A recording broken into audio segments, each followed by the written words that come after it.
Hello friends, are you ready for new story? 3, 2, 1. एक बार की बात है, किसी जंगल में एक शेर रहता था जो कि अपने शक्ति के दम पर रोज नए नए शिकार करता था, फिर उन्हें खाकर अपना जीवन अच्छे से गुजारा कर रहा था। तभी एक दिन की बात है, एक मरियल सा सियार जो कि कई दिनों से भूखा था, वह शेर के पास जाकर बोला, महाराज आपकी जय हो, आप हमें अपने शरण में ले लीजिए और अपना दास बना लीजिए। आप जो कहेंगे वैसे आपकी सेवा करेंगे, इसके बदले जो भी आप बचा खुचा खाना देंगे उसी को खाकर अपना जीवन गुजारा कर लेंगे।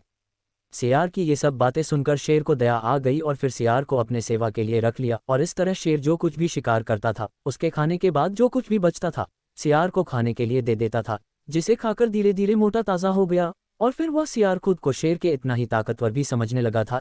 एक दिन की बात है, और सियार अपना रौब झाड़ते हुए शेर से बोला, महाराज अब आपकी तरह ताकतवर हो गया हूँ और आपकी तरह शिकार भी कर सकता हूँ, इसलिए अब आप आराम कीजिए, मैं आपके लिए शिकार करूँगा।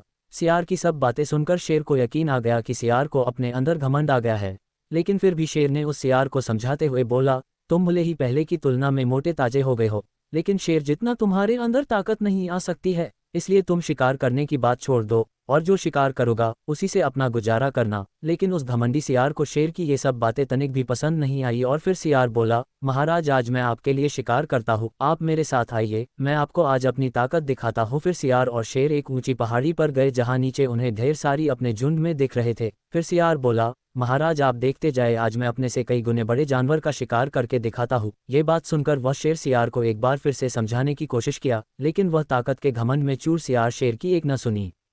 फिर वह घमंडी सियार ऊंची पहाड़ी से हाथी के ऊपर कूद गया, लेकिन इतने में हाथी पीछे हट गया, जिससे वह सियार धड़ाम से हाथी के पैरों के आगे गिरा, जिससे उसके शरीर की हड्डियां टूट गई। फिर इतने में हाथी ने अपना एक पैर हाथ के ऊपर रख दिया, जिस कारण